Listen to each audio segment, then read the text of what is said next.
get high, but baby, if you want, he'll go down low. Doing a podcast on a random Thursday night. Girl, this blow, he's gonna make you feel alright. I know the manager, he knows what's going down. He'll make you laugh, but he damn sure is not a clown. I know the manager, and this man, he's got clout. He's gonna make you scream, you know he'll make you shout. He's gonna make you scream, he'll make you shout. I know the manager, yeah, yeah. What up? It's another episode with I Know the Manager. So this is going to be episode 16 of this podcast. What? 16? Moving on up. I'm getting up there. I'll be in the hundreds in 5 billion years. Or will I just quit before then? Or will somebody hear something on here and assassinate me? I hope that really did that last one. I don't want to be assassinated. Don't kill me. Anyways, enough about killing. So this is how you can stalk me, interact with me, or just poke me, or touch me, or just give me a pat on the back, or thanks, or tell me to go fuck off, go downtown to fucktown downtown, so, and I would, so, alright, typically no one listens, or do they, or, so you can go to Facebook, and you can it's all one word, I Know the Manager. Twitter is I Know the Manager, and YouTube is I Know the Manager Podcast, and YouTube is I Know the Manager. Now, the last YouTube one, if you just put in I Know the Manager, it's going to be all my videos. Like, I just do videos about, random things. So, then you can also go to www.addictedpodcast.com. Not that many coms, just one com. But it's spelled ADDICKTEDPODCAST.com.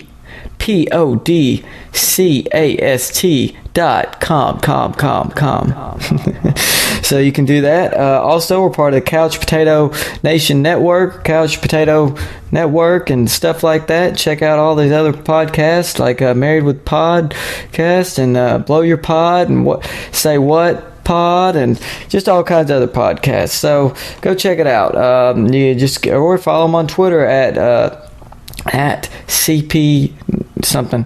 Just look them up. It's on there. And then but check out my new website. Like, I just revamped it. I revamped it like last week. So check it out, and I hope you can interact with me on Twitter. That would be awesome. If not, I'm going to punch you in the face. So, and also check out the Clash of the Comics on my website, where it's just right now it's just one comic, local comedian, and I'm going to start putting them on there and doing stuff like that. But I got a special guest today, a special motherfucking guest. You want to know who it is? Well, here she is. Maybe it's a him. Maybe, I don't know. Who is it? Maybe she's got a dick jana, or not. I'm just going to stop right there and get into the podcast. 1, 2, 3, 4. Here is the lucky me. I'm lucky. And no, here, we're really getting into the podcast. So this is Jessica Cameron, the Scream Queen of the Century. And what else? Tell us a little about yourself in general. Well, thank you so very much for having me on. Yes, my main job is that of a Scream Queen, or a modern-day horror actress. I've been in over 70 films and TV shows, which has been fantastic. And I recently, in the last year, have taken behind the camera to direct my first feature film called Truth or Dare, as well as produce a number of films. And it's been going really, really well. Oh, that's awesome. 70 films. How long have you been doing this? I've been acting in independent films for 8 or 9 years now.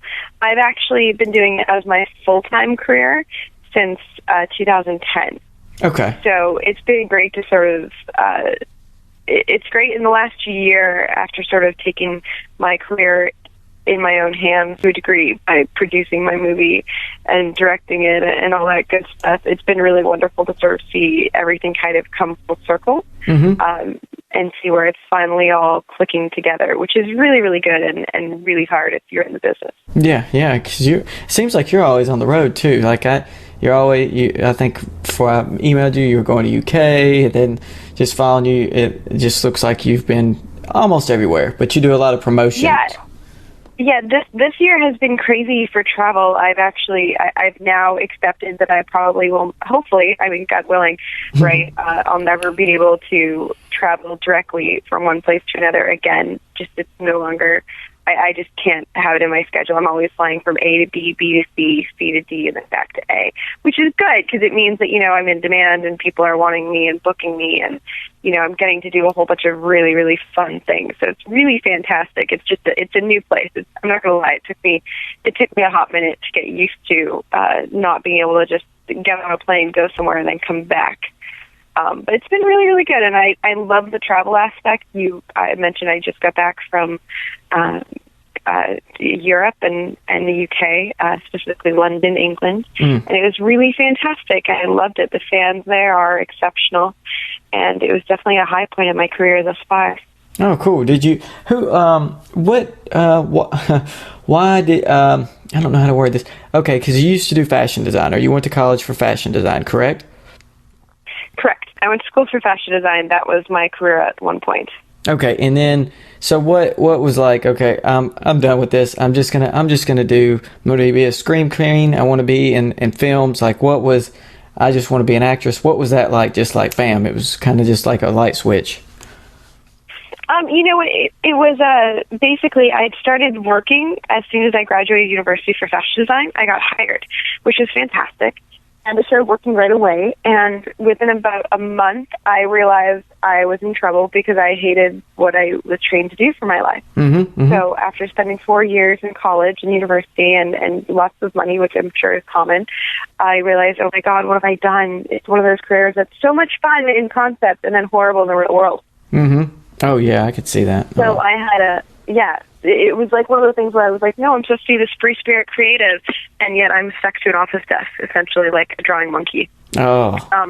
So I was having this huge epiphany and a panic attack, and, I'm Canadian by birth, so unfortunately for me, it wasn't an easy fix of, just go off and do whatever you want. Now I'm in a new country.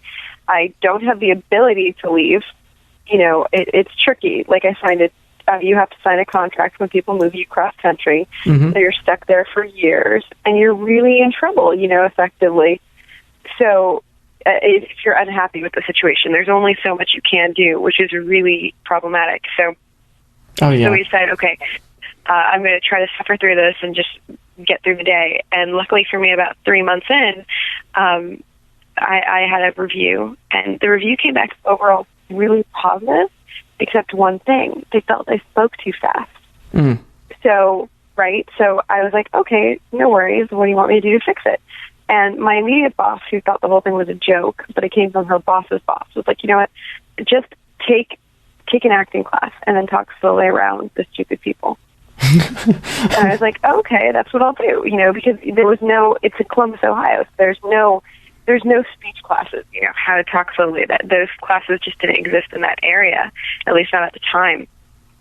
So I do that, and I had the most amazing first couple of weeks in this acting class. I found this wonderfully creative output, that was just phenomenal and would change my life. And it was literally a matter of weeks before I was simply getting through the day to get to my acting class. And I was like, you know what, whatever this is, I want to do more of it. And so I just started to take every acting class I could, do everything in my power to continue. And then I was just, for years, I just suffered through the day job just to get to my acting class, to get to my rehearsal. And I had a great time. And I didn't think anything would come of it. I didn't do it with an ulterior motive, which I think often leads to the best things in life. When you're doing something just because it feels right and because you love it, I think it's often a more powerful position rather than to be in it think, oh, well, here's what I want out of the deal, if that makes sense. No, that makes perfect. So that's what I did, and I just started acting, and then within a couple of years, I had taken pretty much every acting class in the Columbus area, as well as many of the surrounding states. There was weekends where I would travel to Pittsburgh to take a weekend course, So I'd taken everything within a couple of years, and my teachers were like, you have to start auditioning. And I had 1,000 excuses, as everyone always does, about, but why? I don't know if I don't really want it. I'm not really doing this as a career. Auditioning is going to feel like work. I have a day job. I don't want to leave my comfortable day job. And I had all these excuses, but it just got to the point where even though I had these excuses, I didn't have any more classes to take. So I didn't really have a choice in that sense. So I started auditioning, and then I started booking work. And luckily, Ohio is what I like to call a hobby market, which means you get a lot of people with really good intentions who really want to make movies to do it as a hobby. Okay. So you've got these people who are also work a full-time job. So I'd go to audition, after work or on the weekends. And luckily for me, a lot of the time their film schedules would be weekend-based or evening-based because they also had a day job with children and whatnot. So it's not like I had to give one up for the other right away, which worked out really, really well for a number of years. That's just what I did. So I did that, and I had a lot of fun doing it. And then I kind of plotted, as soon as I started auditioning, I was like, this is what I should do with my life. This is what I love. So I started plotting my leave from my day job, which would take me several years to accumulate the savings. I knew, it's going to be hard. It is hard. If you're listening, it's hard. And I knew, okay, here's how much money I need to survive. Here's what I need to do. And I cut down all of my expenses and really tried to just focus on the craft, if that makes sense. And luckily for me, it worked out really, really well. Yeah, it seems like So then I didn't actually intend to do horror per se. I just wanted to work as much as physically possible. I just wanted to do movies with people and projects that I adored. And Ohio and the Midwest is a big independent horror world. So, I'd go out to 10 auditions and 9 of them would be horror. And I'd book, 3 or 4. So by fluke, they just all end up being horror. But seeing as I'm a horror nerd and it's my favorite genre to watch, I was so thrilled about that. I couldn't have imagined anything better. That's good. That's so that worked out. And I know, and I can relate to you. Do if you don't like something, you just and you know it, and then you find something you like, and then you just keep going with it, and you just put all your time and energy, and then something just works out. There's just I like how that's happened. That's kind of how it's happened with this podcast. My buddy introduced me to some, and then I started doing one, not this exact one, but then it was just I like doing this, and then the podcast that I had was with an ex, and that just didn't work. So I was like, dude, I still want to do one. He was like, just keep doing it. And then I think 3 episodes in, I was like, look, this just isn't working out. I want all this stuff right here, right now. I don't have enough followers and all this stuff. And then he was just like, keep going. I was like, I'm going to keep going. And then it just by chance, the last few podcast things beyond have just started happening, where I can get comedians and I got the lovely Jessica Cameron on here. So and then that just has worked out. It's been awesome. So hopefully, I really do believe I'm a big fan that often fate will take you where you need to be, whether you know it or not. I didn't set out trying to find what would become the career that I'm so passionate about. But I've always been drawn to creative careers, and I've always been drawn to things that are difficult because I'm pretty clever and I can usually figure a way to do things. So usually once I kind of do it or do it right, I get bored very easily. So I need something, as a career, I need something that's going to be completely new and different and fresh constantly because I get bored. And luckily for me, acting is very much, it's difficult, it's challenging. Every project is a different thing. So it's been really wonderful in that regard. And I'm really blessed that, it's been getting a good reception. But I do, I never would have set out to say, hey, I'm going to be an actor. This is what I'm going to do. It just wasn't my style for a long, long time. It was never really something that I seriously considered until I was forced into it, and until I was like, there's something magical about this. Yeah, I understand that. We get that concept. That's awesome. So now that you've blown up, and a lot of people know you, do you get a lot of creepy mails, or just stalkers, or just weird instances where it's just totally weird, even with women? I mainly would see guys, because you're a very beautiful woman. So does that ever happen? Sometimes fans don't understand boundaries. Yeah. Unfortunately, and you kind of have to politely nudge them and explain to them, well, this is why I have personal space, and this is why, this is how this works. So it can be a little bit difficult, not impossibly so. Yeah, so it's not really like... It's less a balancing act. So I try to balance it properly, if that makes sense. Okay. Have you, who is somebody that you really like want to work with, like as far as, I don't know, like I don't know if you would want to say even big name, because you like just somebody that you grew up watching, maybe even a film, maybe you've like watched Chuck. You know what? This is a long shot, and realistically, it might never happen. It could happen. I believe that she is retiring, but I would love to work with Jamie Lee Curtis one day. I think she's phenomenal. In my opinion, she is the original Scream Queen. The one who sort of paved the way for all of us. And the one who said, don't be pigeonholed, Mm-hmm. She started out in horror and did 50 billion things. So every time people like to say, well, you're going to get labeled, that's all you can do. I was like, no, you know what I mean? That's not the big, no, this is not how this works. Mm-hmm.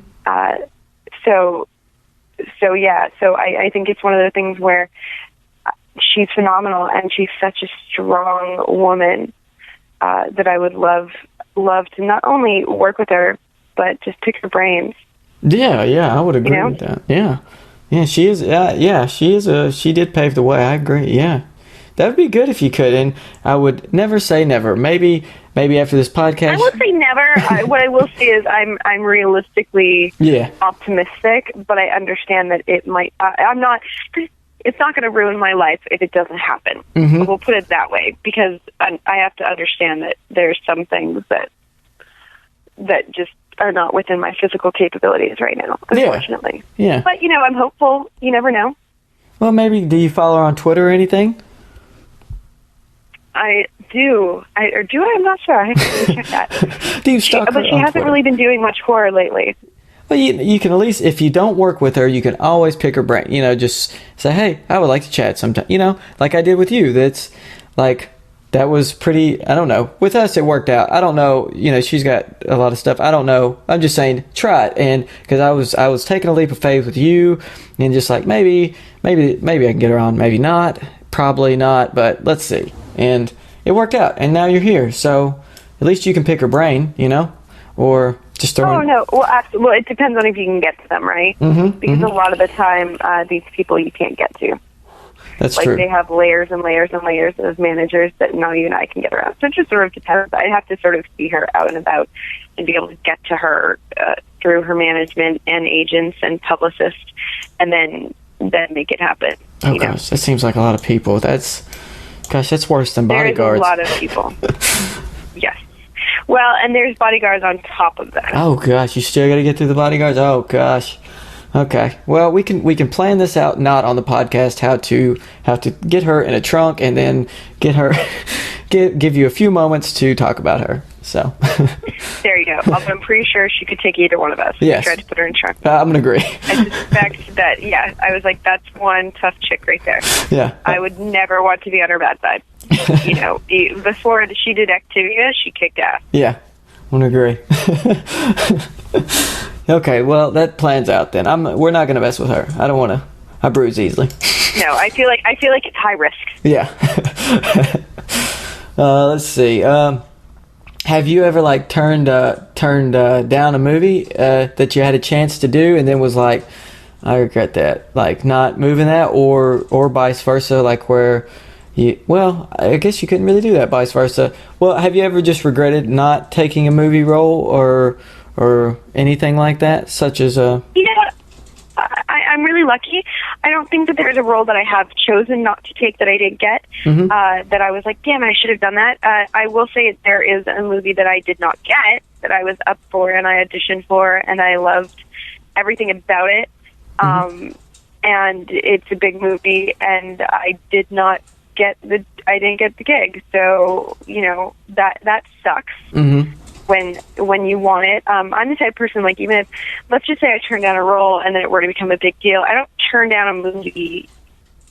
When I turn down a project, it's because there's something fishy about it, right? Like in the independent film world, there's a lot of fishy people, or there's questionable people, or somebody has a reputation that I'm not quite sure about, or I get a bad feeling, or, and luckily for me, this is usually the case, the script, the story just didn't appeal to me. It feels like something I've done before, something that's repetitive.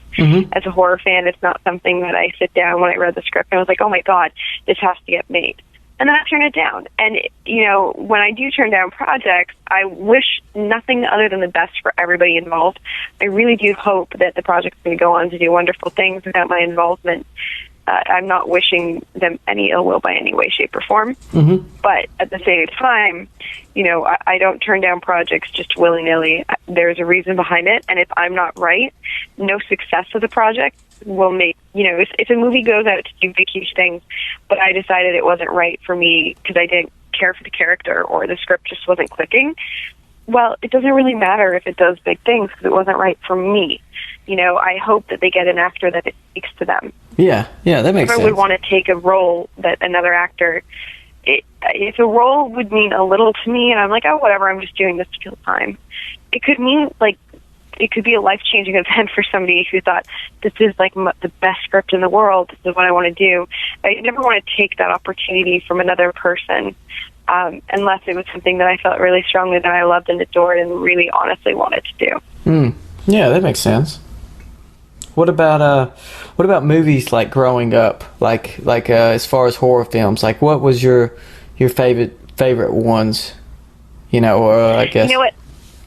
Well, I grew up on a lot of like 80s films, so I loved all of like your classics.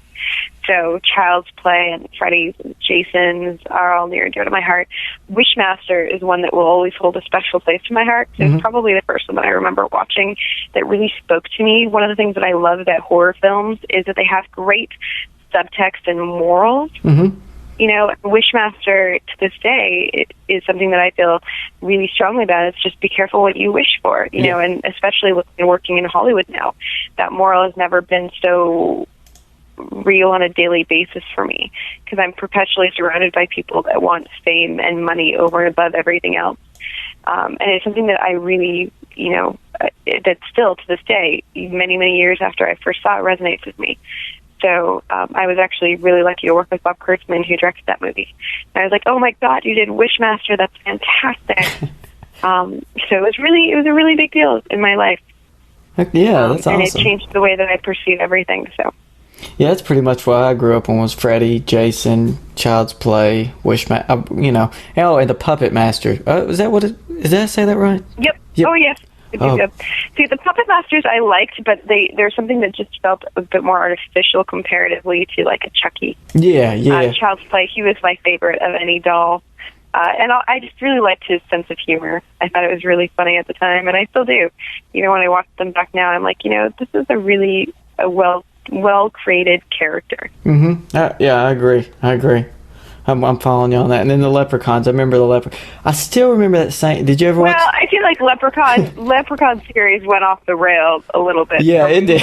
I was a fan of the first ones. And I like it. It's sort of, when you watch it back, I actually just watched Leprechaun 1 recently. And I'm hoping for the one that Zach did, the new one, because I think I'd love to see an evil leprechaun. You know, leprechauns sound really mean and really frightening, because, you know, this idea of this little evil leprechaun, in my opinion, could be scary. If I were to see an evil-looking leprechaun, that would scare the shit out of me in real life.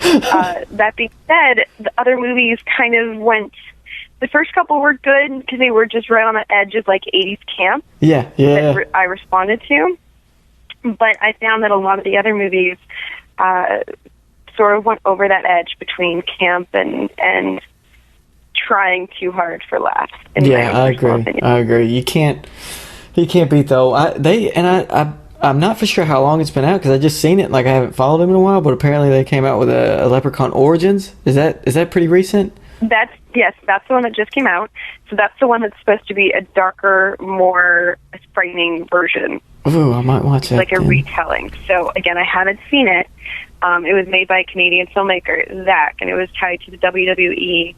So I've been following the project anxiously and waiting. I just haven't had a chance to watch it. So fingers crossed. Yeah, I might watch it tonight then. Yeah, because I remember the saying, like, it was, oh God, it always cracked me up, because I even, and I was young, and I would go to school, and I would say, it would be like, once was a man with balls of brass, and they clanked together, and sparks fly his ass. And I remember that saying. Right? It was so frightening. And they replaced, now here's where it does get a little bit dicey for me. They replaced the main character with a WWE guy. Mm-hmm. So the Leprechaun is played by a different person. It's no longer Warwick Davis. So we'll see, because he just played that so well. It's going to be really hard, in my opinion, for somebody else to sort of take the reins, because that character's so unique and iconic. It's not just like insert final girl here. Yeah. You know, it's a frigging crazy leprechaun, for goodness sake. So like I said, we'll see. I'm cautiously optimistic. Yeah, I'm pretty much the same way with most movies. What did you think about the reboot of the Evil Dead? Did you? Because I'm not gonna lie, Okay. I never watched the first one, and I watched the second one. Okay. Did you go back and watch the first one? I have not. I still have. If you like 80s films, and it sounds like you do, you definitely should, because it's very stereotypically an 80s movie. So I like how they made it a darker version. I'm a big fan of that. To me, if you're going to remake a movie, don't remake the same movie. Give it some new life. And especially for films that were like 80s based or whatnot, where they didn't take themselves very seriously, making them really dark in like where we are today is a really, in my opinion, an interesting way to tell the same story from different perspectives. Mm-hmm. Now, that said, was it well done? Well, here's the thing. I have several problems with this movie, the least of which I felt the acting was overall across the board not good. Yeah. I felt the writing was really lacking. I thought the characters were completely stupid. And then I thought that, there's so much of, like, the special effects were fantastic. Mm-hmm. I liked the dark directions the script went in. I just didn't believe a lot of them, Yeah. probably because the acting and the writing was so bad. And then I didn't believe, I thought the character turns, at one point, the male lead, the brother, after being barely minimum level intelligence for 3/4 of the movie, in the final quarter, he becomes MacGyver and is able to find in a garage that hasn't been opened in 20 years stuff to make a defibrillator in 3 minutes or less. So I can only, with all movies, here's the thing. We all have to suspend belief, period. Yeah. Right. We have to. And it's funny because, with Truth or Dare, somebody said to me, but don't you think they'd be crying for hours after that person was, insert torture here? And I was like, they might be or they might not. It depends on how quickly the person goes into shock. Everyone goes into shock differently. When your body goes into shock, you would not necessarily feel anything, so you wouldn't have the same initial response, like tears and whatnot. You would actually feel, shivers and coldness. It's a very different feeling than the pain that you were experiencing before. And your body can only handle so much pain before it puts itself into shock to prevent it, to try to save itself. That said, even if we were to say, okay, then they're going to be crying for 40 minutes, that doesn't make for a good movie. We can't have, a character just crying for 45 minutes. No. So again, we have to suspend disbelief for a little bit just under the guise of it's a movie. Cool, okay, I can do that. But again, at least give me make me believe that this guy would be able to spell defibrillator before you try to tell me that he magically found the item in a 20-year-old garage to make a defibrillator. You know what I mean? Yeah. This guy doesn't know what a defibrillator is, let alone I'm going to magically make one together. I was like, here's the thing. If I don't know how to do that, he sure as hell doesn't. So there's plot issues like that I have with that movie. I really love some of the effects. I don't want to spoil it if you haven't seen it. If you're a horror fan like me, especially, a big, huge fan of practical effects, which I think they're dying in the industry right now, which is really sad, then I would say watch it alone for some of the practical effects because they're so well done. It looks fantastic. Yeah, I'm more with practical effects because, I don't know, because a lot of the films, I don't know if we're, I just see them, just a lot more special effects and a lot more, I don't know, just shit, just getting thrown in there, and then that ruins the movie for me. It's not like the 80s used to be, and I've talked about that on other podcasts.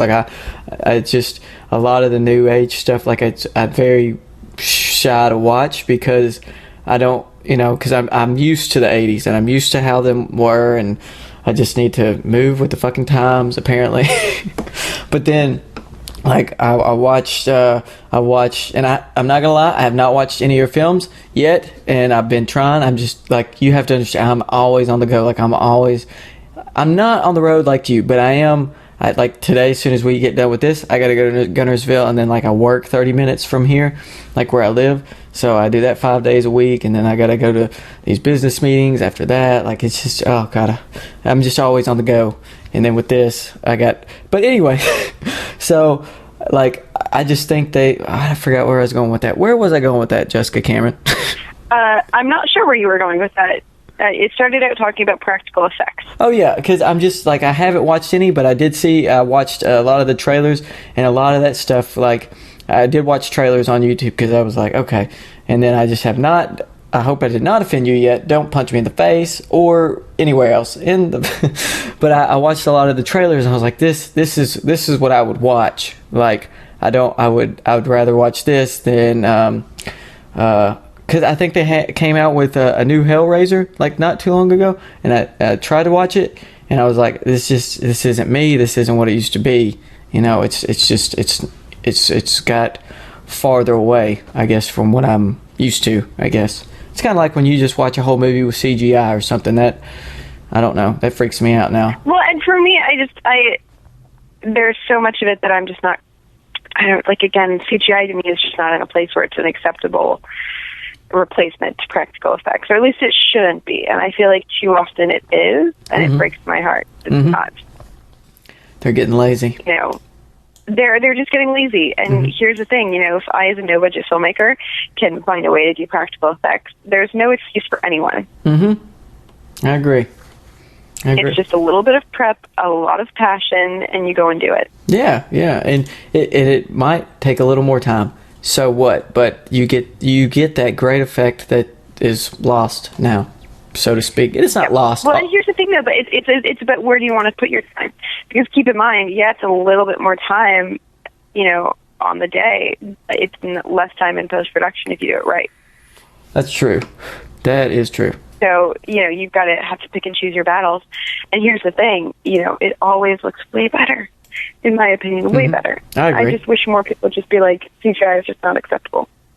I agree. I watched your, I'm ready for Truth or Dare. I watched the Red Band trailer of that, and I really did like that. Because typically, if I'm going to watch a trailer, I do try to watch Red Band trailers when they come out because, you know, they're more gruesome, you know. So yeah, well, and they're just more fun. Yeah, they are. Because I like all that. It's like all the sick, twisted shit that comes along with that. Now, how long did that movie did you produce that? Because I'm very confused. I produced it and directed it. Okay. Oh gosh. And now is this like?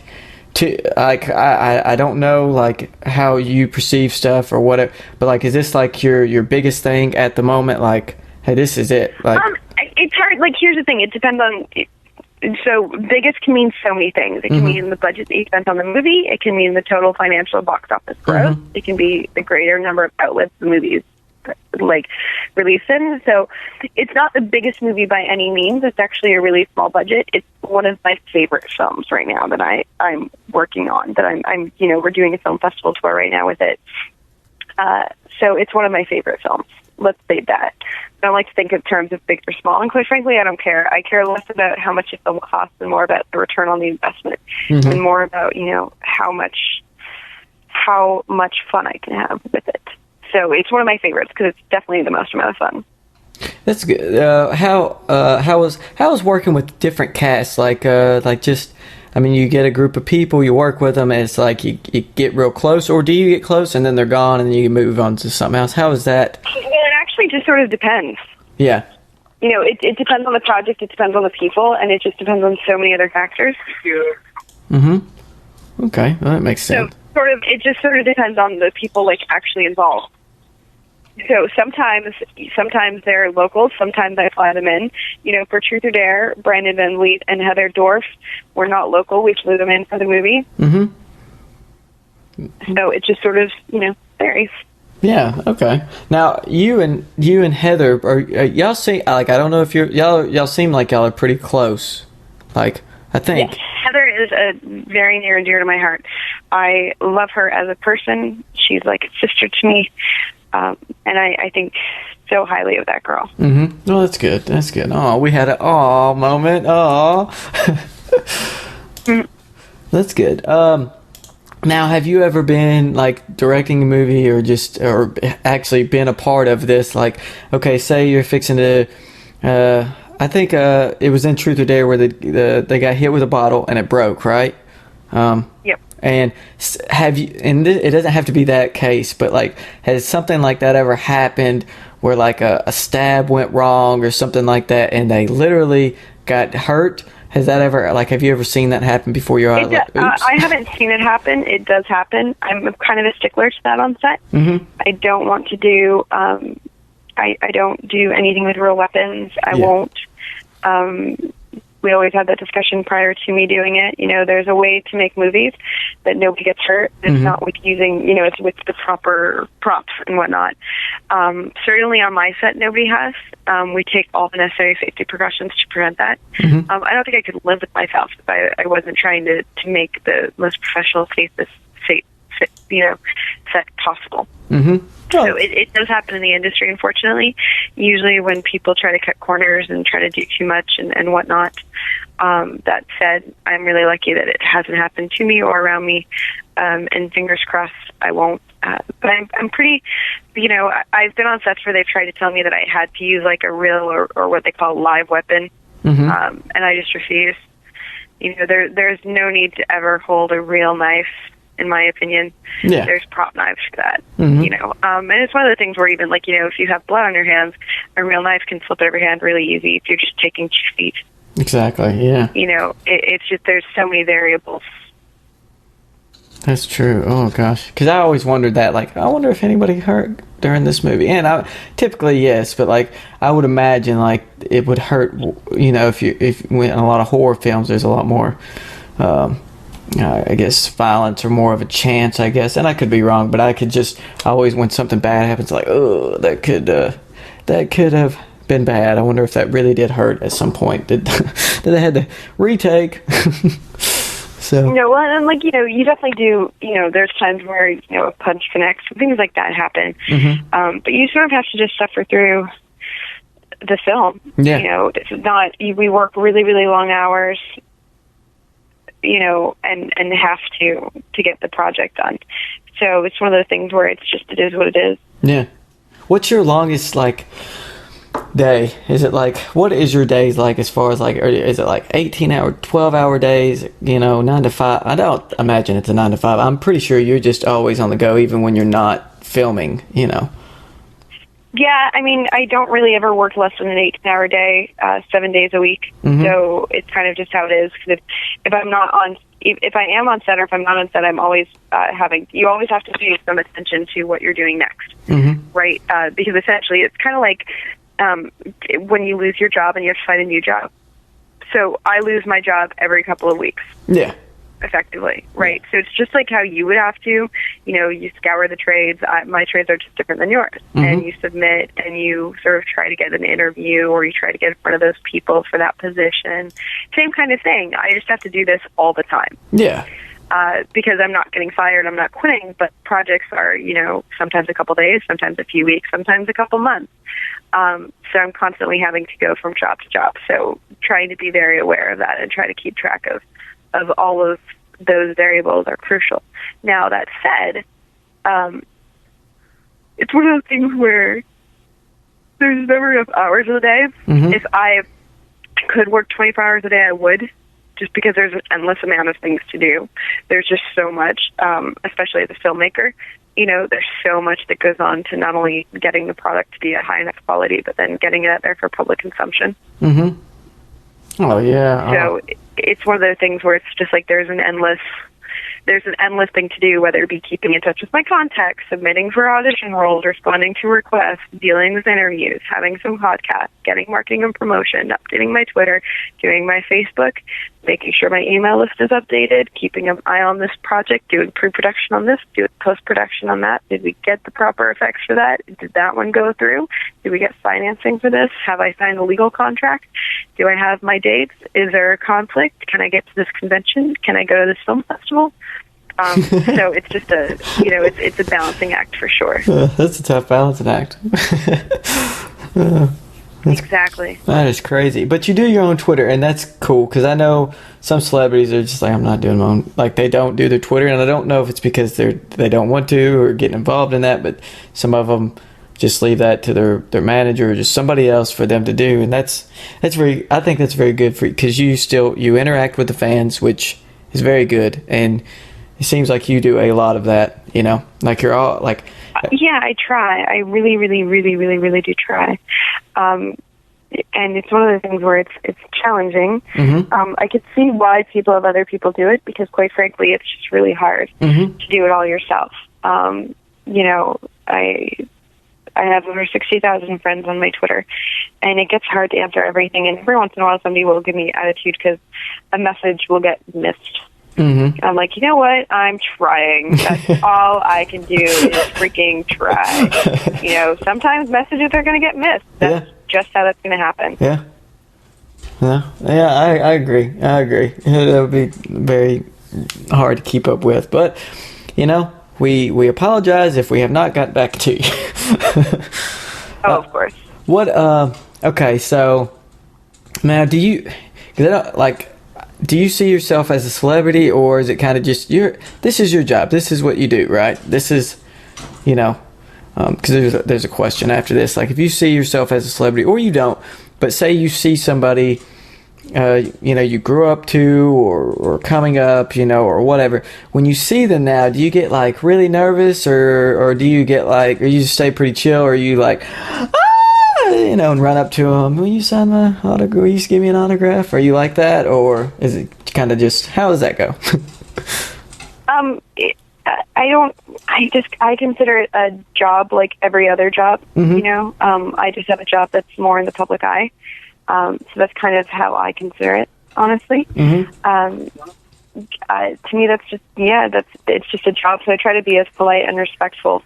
And I mean, it's always an honor when anybody spends their hard-earned time or money, or shows any interest with you. So I try to be respectful of that. Mm-hmm. Some days it's harder than others. I'm not going to lie. If I've been working on a set for, 14 hours and people want to talk and they want me to do my little tap dance, that can be really hard, and want me to be the person that they perceive me to be, and I'm emotionally drained and exhausted. It can be really hard to put a smile on my face, but I try.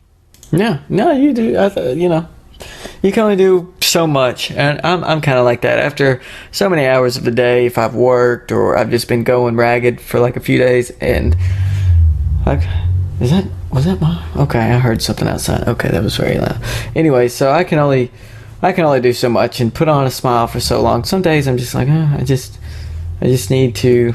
Yeah, and I'm not a dick or anything. I'm just like, I can't do this. I gotta go inside. But it seems, do you keep a private life, like, or try to? I mean, as private as can be with the public eye you're in. Like, is that? Because that's got to be hard, I try to. Sometimes the lines do blur. Like, the reality is with social media, people are so easy to find and track down. Mm-hmm. That said, I try. Yeah. It's one of those things where you can only do the most that you can try. Yeah. So that's it. I just try my damnedest. Yeah, I always get pretty aggravated when, I don't know, I'm just going to use TMZ or anybody like that, like paparazzi, just get in a celebrity's life. Like, just, I'm not condoning cheating by any way. I don't, like, but like, this is the only instance like I have at the moment. Maybe there's something more recent, but except like, I guess when Tiger Woods cheated on his wife, like, I'm not condoning cheating, but I was just like, well, people cheat on all the time. Like, women cheat on men, and I was just like, why does it have to be like, why do we have to hear this for like a month or 2 months? Like, I mean, it happened. Like, he's just like me. I mean, it's just a better job and better money, and that he's just a person and he screwed up. And like, why do you want to chastise him for all this? I'm kind of, that's my views on that. Like, I just don't understand the besides the juicy stories, I guess, it brings money.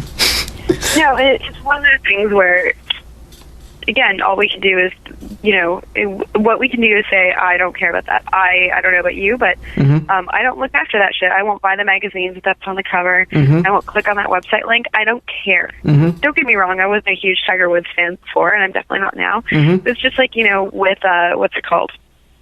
With the recent scandal with the celebrity and the naked pictures. Oh, yeah. I haven't seen them. I don't look at them. When people bring them up, I ask them not to talk about it. Yeah. As far as I'm concerned, when we perpetuate a crime, we are not necessarily as guilty as the people who started it, but we're not innocent either. Yeah. I would no longer want somebody else gossiping about my stolen property than I think that these celebrities do. So I try to be really respectful and just sort of, I act as though how I'd want other people to act, Yeah, I agree. Yeah, I haven't seen the nudes, and I don't know. I've had a few friends saying, I'm just like, just stay out of their fucking lives. Like, just, that was for them. That was for them, and I assume somebody else. I don't think they're just taking nudes of themselves. So, so I was just like, that's pretty screwed up. So, what? Oh man, I had another question.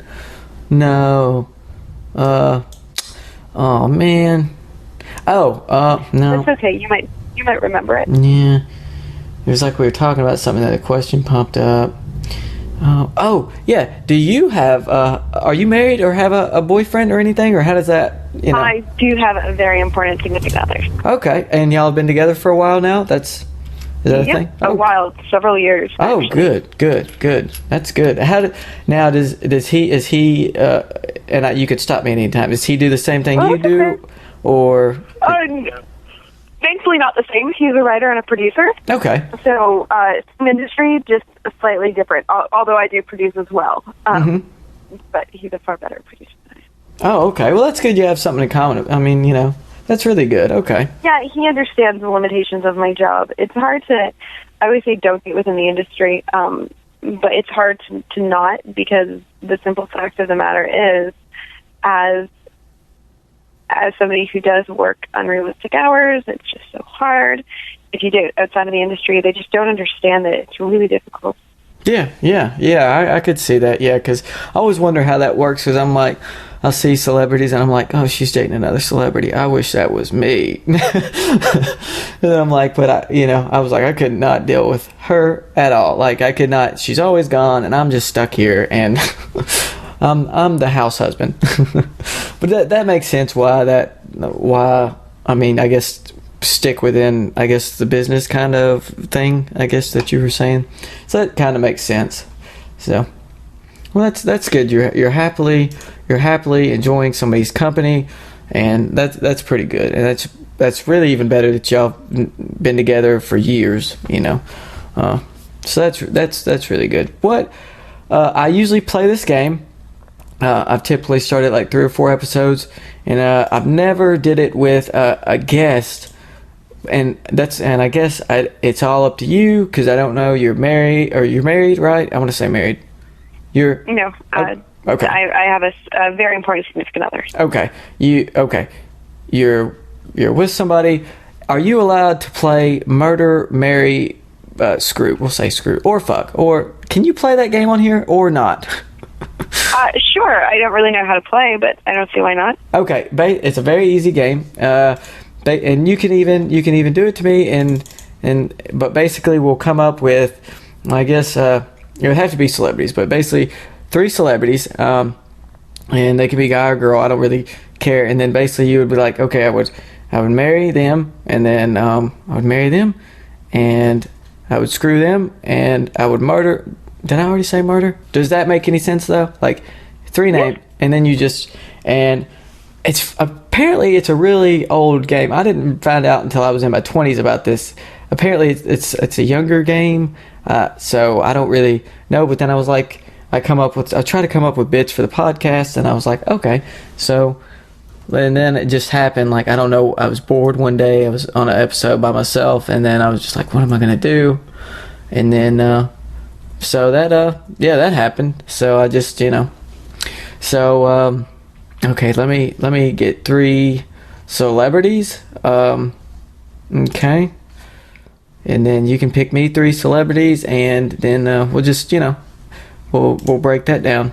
Sound fun? Sure. Okay. Hold on. I'm Googling because I can't think of anybody right now. Oh, well, You're Googling? Yeah, I'm Googling. Okay, what about? Okay, let's do this. Okay, since it's we'll stay on some topics there. Okay, we got Jennifer Lawrence, and she's the one with the picks out, and then we got Rob Zombie, and Sarah Silverman. Oh, she's cute. Yeah. Okay. So. Okay. So I have to pick one. Okay. So I have to pick. Okay. So I'd marry Rob Zombie. Okay. Because I could live comfortably with Sherryman Zombie. Yeah. And I feel like that could be a productive environment for my world. I would murder Sarah Silverman in a heartbeat because I think that she's horribly annoying on a good day. Yeah. And I personally don't find her funny in the slightest. I'm always rooting for her because there needs to be more stronger female young comedians. I feel like a lot of the female comedians that are currently on the marketplace are getting older and they're retiring, so I would love to see a new wave. That being said, I hope they're not all like her. And I would fuck Jennifer Lawrence. She's gorgeous. Good. Oh yeah, that was perfect. That was perfect. That was good. That was a good response. Now I get to pick 3 for you. Oh yeah, and hopefully I don't have to Google any of them because I know them. Okay, because you don't. Okay, I'm gonna say The Rock. Okay. And Bill Moseley. Do you know who that is? No. Devil's Rejects. Oh, okay. I just gotta see which one. I know. I think I got him in my. Is that the clown? No, that's Sid Haig. We could do Sid instead if you'd like, if you're familiar with Sid's work. Sid is a killer clown. And just for funsies, hold on. Let's go with...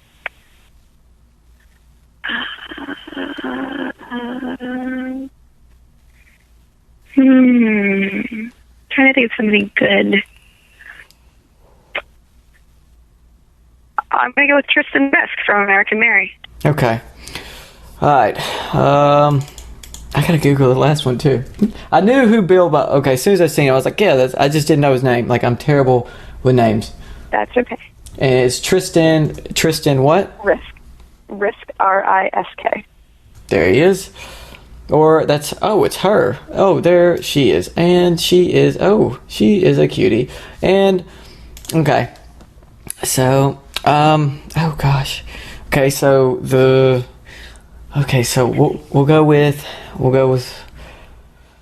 Mary first. I don't know Tristan. Like, I don't know. I'm just gonna say I would marry her because she has dark hair and I'm into dark hair and she is a very cute. I don't know anything about her. Let's just go off looks, physically. I would marry her, and then let's see. I'd probably murder The Rock, because then there is more of a chance that I would have more women in my life. And then murder Mary. Hold on, did I do that right? Oh, and then fuck, I couldn't just... So you got me to fuck a dude. Okay, I see what you did there. I would much rather fuck Mosley than The Rock. That would be very intimidating, and I would probably be getting you haven't met Mosley in real life.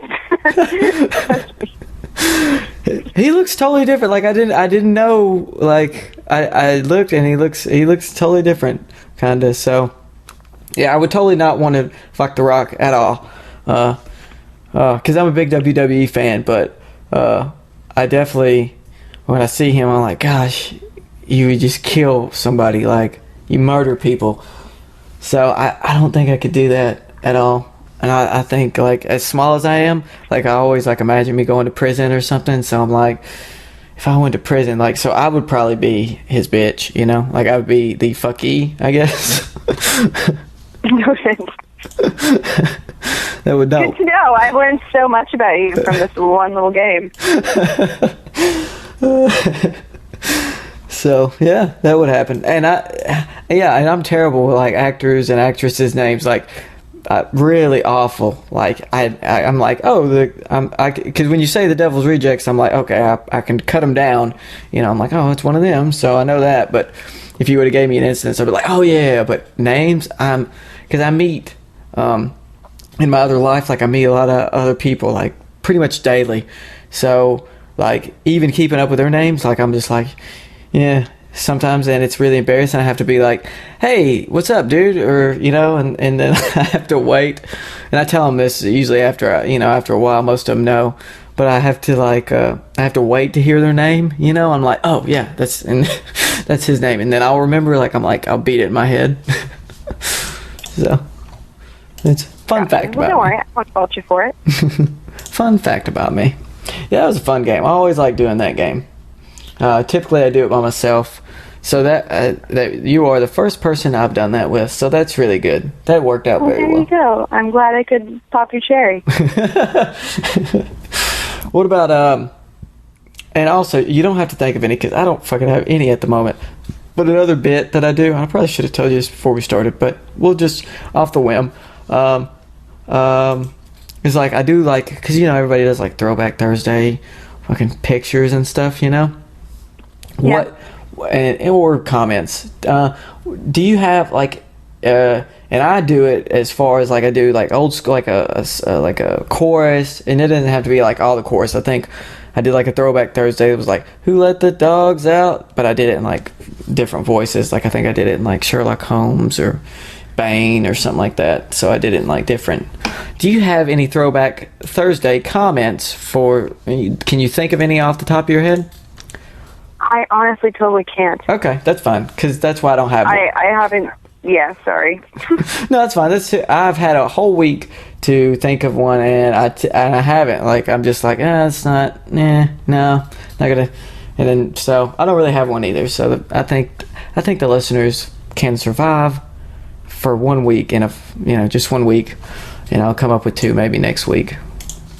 Yes. Do that. You deserve to. So we're almost to the end of the podcast, and I was going to see, are there any movies that you're going to be planning on doing, or that you're auditioning for that you're going to be in? Is there any little spoilers that you want to tell us real quick? There's not spoilers, just sort of stay tuned. Right now, we're doing a really fantastic interactive project. Mm-hmm. So if you're listening to this and you like what I say, then consider contributing. Crowdfunding is all the rage right now, but we're trying to do it a little differently. Mm-hmm. I crowdfunded movie Truth or Dare actually before. The one thing I felt was lacking was the interaction with you wonderful friends and fans across America. So we're going to actually make movies while traveling cross country in an RV, and the whole point is that the fans are going to decide where we go. So you donate and contribute just like a regular Indiegogo or Kickstarter, but then you get your perks, and on top of that, you get a pin in your city state. And then in 3 weeks, when the campaign's over, the top 6 states, the most pins, we're going to actually stop in and or film. So, check it out. It's at www.killtheproductionassistant.com. But I think it's a really unique way to sort of try to bring those movies to the fans, which is something that I'm really impassioned about, because I want to, the fans have been so kind to me. Now the next step is I want to make them more involved. Mm-hmm. It's not enough for them just to be watching my movies. I want them to see how we make them, because it's fun. Mm-hmm. Oh man, so definitely check that out. It's going to show the making of Mania and Desolation. Mm-hmm. Mania will be my next feature film, and it's a fucked up lesbian love story. And then Desolation is a wonderful thriller from Ryan M. Andrews. So I can't wait. And on Twitter, you can find her on Twitter. Yes, at Jessica Cameron _ That's JESSICACAMERON _ Mm-hmm. And then she's on Facebook just as Jessica Cameron. I'm all over that bitch. Yeah, all over that bitch. All over. Hello? Hello? Hello? Hi, I'm calling from the National Surveillance Association. Hello? How are you? Who's this? I'm calling to inform you that we have been monitoring the pornography you view on your computer. I don't have a computer. There is nothing illegal about what you're doing, but we are obligated to inform you that we are keeping record. Oh, sweet. I don't have a computer, so I don't know how. Please let me continue. Oh, go ahead. Please confirm that you have been made aware of this. Sure, go ahead. On a side note, you look at some pretty intense things, man. I don't have a computer, so I don't look at anything. Is everything all right? I mean, I don't mean to pry, but geez, you look at some twisted stuff. I don't, because I haven't If you had a want, I computer can in over a recommend you year. to a psychiatrist that specializes in this kind of stuff. Like Well, Like take what? care, and remember that we are always watching. Do what? Hello? Can I buy a computer from you?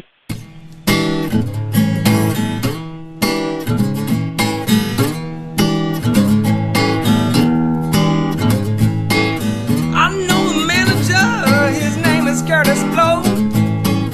He don't get high, but baby, if you want, he'll go down low. Doing a podcast on a random Thursday night. Curtis Blow, he's gonna make you feel alright. I know the manager, he knows what's going down. He'll make you laugh, but he damn sure is not a clown. I know the manager, and this man, he's got clout. He's gonna make you scream, you know he'll make you shout. He's gonna make you scream, he'll make you shout. I know the manager.